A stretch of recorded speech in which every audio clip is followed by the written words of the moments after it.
Alors, d'où proviennent les gaz qu'on appelle à effet de serre? Ou tout simplement, quels sont ces gaz? Alors, on retrouve en tout premier, et sûrement le plus connu, le dioxyde de carbone, donc de sa formule CO2, qu'on appelle aussi de temps en temps gaz carbonique. Alors, il provient déjà, et tu dois t'en douter, du transport. Donc le transport, évidemment, tout ce qui est voiture particulier. Et malheureusement, il y a beaucoup de personnes qui ne peuvent pas s'en passer, que ce soit pour travailler, pour faire des études, pour avoir accès à la culture, aux produits de première nécessité, etc. Ça comprend aussi évidemment l'avion, qui est fortement émetteur.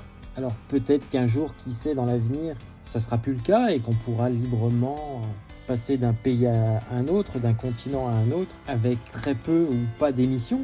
Mais pour l'instant, c'est comme ça et dans l'idéal, c'est bien de limiter ces déplacements. On le retrouve également dans tout ce qui est habitat, ce qui va comprendre essentiellement le chauffage, évidemment tout ce qui est déforestation, incendie de forêt, qu'on voit pas mal en été, et combustion du bois en général est fortement émetteur de CO2. Il faut savoir, pour la petite histoire, que les arbres en fait vont capter le CO2 dans l'atmosphère et que lors de la combustion, tous les efforts qui ont été fournis par l'arbre pour capter ce CO2 est remis à nouveau dans l'atmosphère. Donc ça fait un gain, une absorption qui du coup est nulle. Et ensuite, on retrouve évidemment tout ce qui est combustion des énergies fossiles et les activités industrielles. Ensuite, on a le méthane de sa formule chimique CH4. Alors, évidemment, et c'est assez répandu, on sait que tout ce qui est élevage des bovins, des ruminants, provoque des gaz à effet de serre.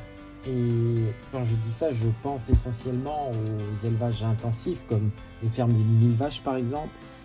On retrouve les décharges, comme on le voit sur ces images, sont en fait un amoncellement de déchets, de détritus qui, sous différentes actions du soleil, de la chaleur, des UV, créent des réactions chimiques qui forcément vont dégager des gaz extrêmement polluants comme le méthane.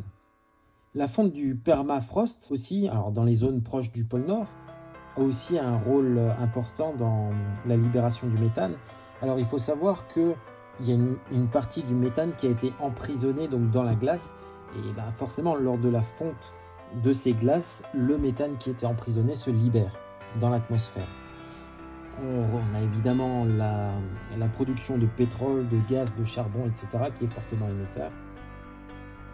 Et ensuite, on retrouve donc le protoxyde d'azote. Alors ici, l'agriculture a sa part de responsabilité. Je parle essentiellement de l'agriculture que je qualifierais d'intensive, donc avec l'usage d'engrais, de pesticides et de certaines pratiques agricoles qui sont plutôt néfastes pour l'environnement. Mais également, on a tout ce qui est synthèse chimique industrielle.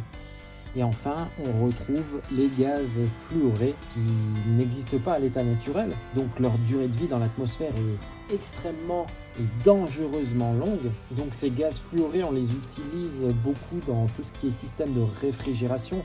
Donc ça veut dire les climatisations, les frigos, les congélateurs, les armoires réfrigérées, les chambres froides. Là, il se trouve qu'on utilise donc ces gaz sous pression et que lors des fuites, en fait, c'est un gaz qui est extrêmement volatile, que ce soit au cours de la fabrication, de la durée de vie ou du démantèlement.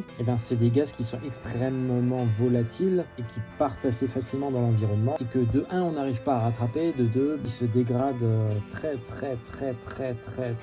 lentement. Et aussi, on retrouve ces gaz fluorés dans tout ce qui est aérosol. Donc ça va être tout ce qui est bombe de rasage, bombe déo, et aussi la bombe de certaines mousses, comme les mousses expansées qu'on va retrouver dans le bâtiment.